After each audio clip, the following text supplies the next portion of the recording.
नमस्कार, स्वागत है आपका। आप देख रहे हैं आज तक, आपके साथ मैं हूं मलिका मल्होत्रा।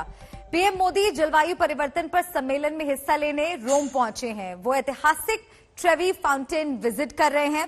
आज शाम उनका कई महत्वपूर्ण कार्यक्रम में शिरकत करने का भी आयोजन किया गया है। तो ये तस्वीर आपको दिखा रहे हैं रोम का। ये एक बहुत ही लोकप्रिय स्थल है जहां पर टूरिस्ट बहुत बड़ी संख्या में जाते हैं और यहां पर प्रधानमंत्री नरेंद्र मोदी इस वक्त पहुंचे हुए हैं। पीएम मोदी जलवायु परिवर्तन सम्मेलन में हिस्सा लेने के लिए इस वक्त रोम में मौजूद हैं और ऐतिहासिक ट्रेवी फाउंटेन विजिट कर रहे हैं। तो ये सीधी तस्वीरें आपको दिखा रहे हैं। G20 समिट का हिस्सा बनने के लिए प्रधानमंत्री नरेंद्र मोदी इस वक्त इटली में मौजूद हैं और वहां से ये सीधी तस्वीरें आपको दिखा रहे हैं। रोम की ये सीधी तस्वीरें। आज कई महत्वपूर्ण कार्यक्रम हैं पीएम मोदी के, जहां पर उनको पहुंचना है।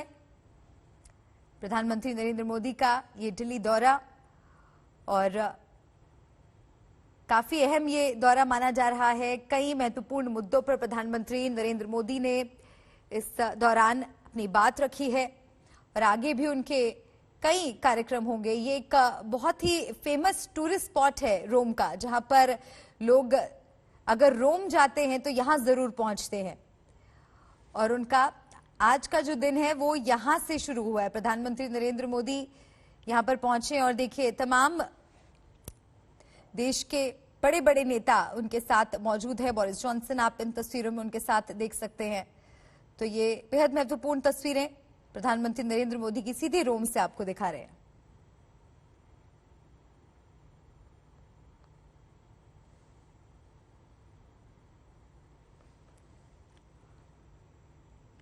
तो इटली दौरे का तीसरा दिन, ट्रेवी फाउंटेन में पीएम मोदी की ये तस्वीरें। चलिए आगे बढ़ते हैं। लौह पुरुष सरदार वल्लभ भाई पटेल की जयंती पर गुजरात के केवड़िया में उनकी सबसे ऊंची प्रतिमा स्टैच्यू ऑफ यूनिटी पर गृह मंत्री अमित शाह ने श्रद्धांजलि दी। इस दौरान जवानों ने भव्य परेड का भी आयोजन किया। सीआईएसएफ के 75 साइकिल सवारों ने रैली निकाली तो पुलिस बल के 101 बाइकर्स ने परेड में हिस्सा लिया। इस मौके पर प्रधानमंत्री नरेंद्र मोदी ने सरदार पटेल की जयंती पर एक वीडियो संदेश जारी किया और अपनी श्रद्धांजलि अर्पित की। उनके योगदान को भी याद किया। वहीं गृह मंत्री अमित शाह ने कहा कि सरदार पटेल और उनके योगदान को भुलाने की कोशिश की गई। देश के अन्य हिस्सों में भी इस मौके पर श्रद्धांजलि सभा आयोजित की गई।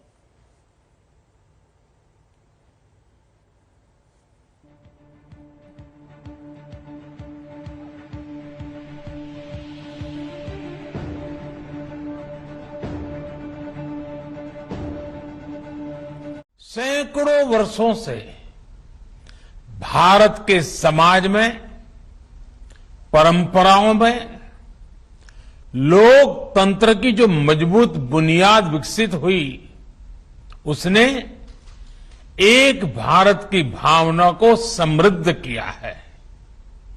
लेकिन हमें यह भी याद रखना है कि नाव में बैठे हर मुसाफिर को नाव का ध्यान रखना ही होता है। हम एक रहेंगे तभी आगे बढ़ पाएंगे। देश अपने लक्ष्यों को तभी प्राप्त कर पाएगा। सरदार पटेल हमेशा चाहते थे कि भारत सशक्त हो, भारत समावेशी भी हो, भारत संवेदनशील भी हो और भारत सतर्क भी हो, विनम्र भी हो, विकसित भी हो। उन्होंने देश हित को हमेशा सर्वोपरि रखा। आज उनकी प्रेरणा से भारत बाहरी और आंतरिक हर प्रकार की चुनौतियों से निपटने में पूरी तरह से सक्षम हो रहा है। पिछले 7 वर्षों में देश ने दशकों पुराने अवांछित कानूनों से मुक्ति पाई है।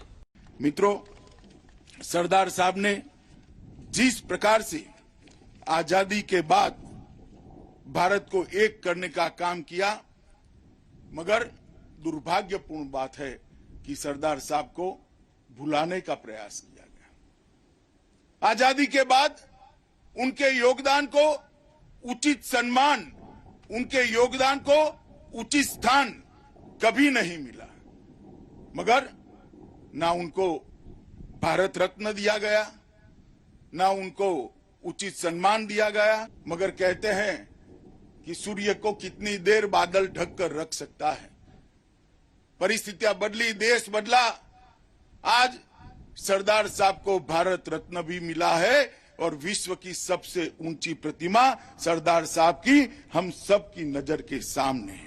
स्टैच्यू ऑफ यूनिटी पूरी दुनिया को संदेश है कि भारत की एकता को कोई तोड़ नहीं सकता, भारत की अखंडता को कोई विकसित कर नहीं सकता और भारत के सार्वभौमत्व को भी इसके साथ कोई छेड़खानी नहीं कर सकता।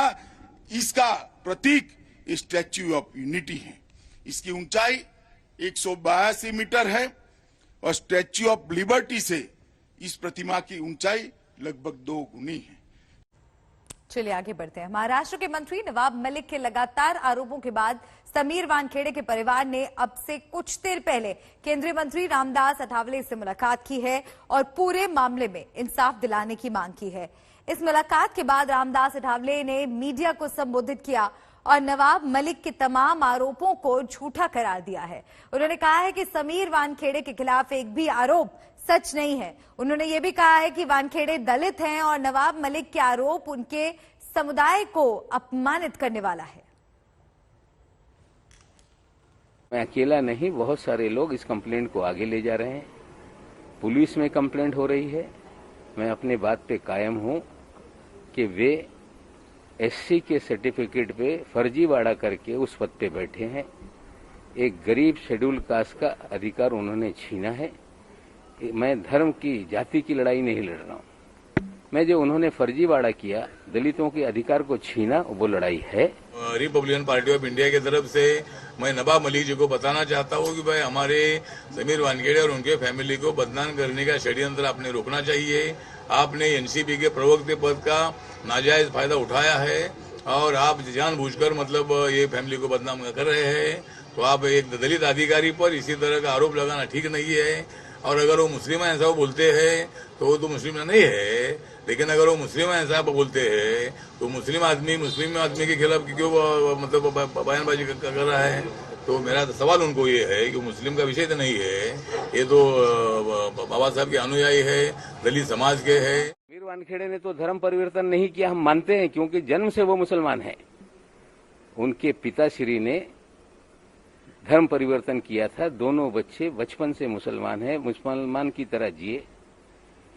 हमने उनकी शादी का मामला उठाया था, लेकिन कल हमने एक व्यक्ति का फोटो ट्वीट किया जो समीर वानखेड़े जी के बहनोई हैं और वो आज विदेश के, यूरोप के वेनिस में शायद कहीं रहते हैं। सूरत के मूलतः वो रहने वाले हैं और ये विषय हमने आगे लाया।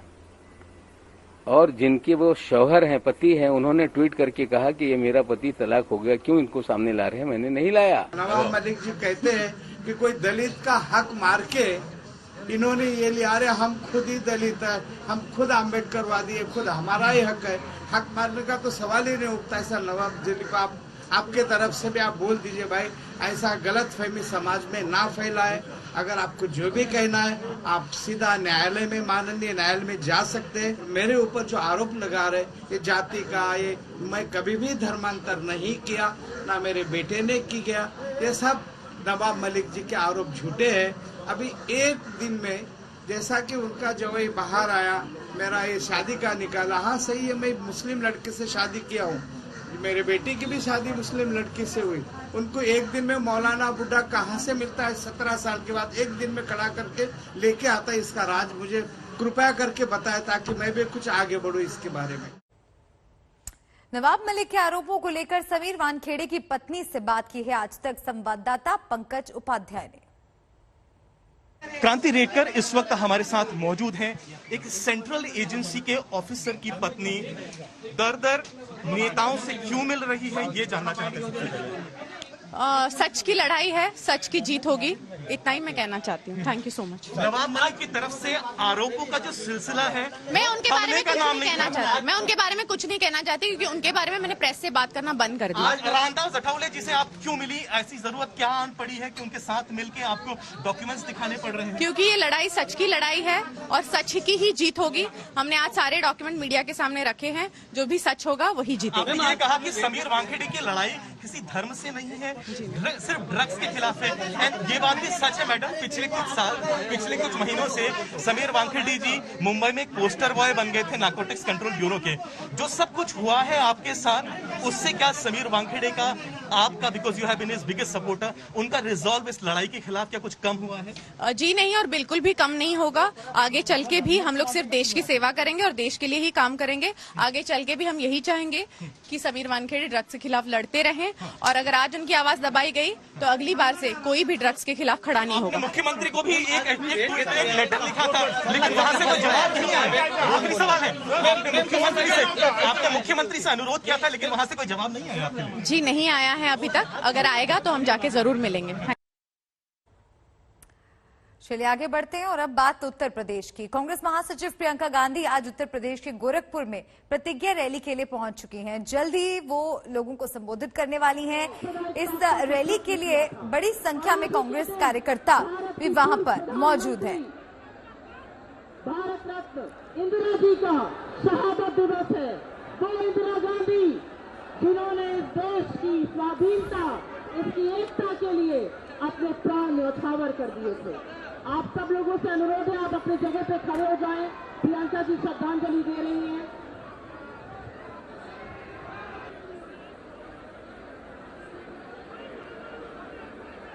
इसी संसद तो ये मंच की तस्वीरें आपको दिखा रहे हैं। प्रियंका गांधी पहुंच चुकी है मंच में। गोरखपुर में इस वक्त प्रतिज्ञा रैली चल रही है।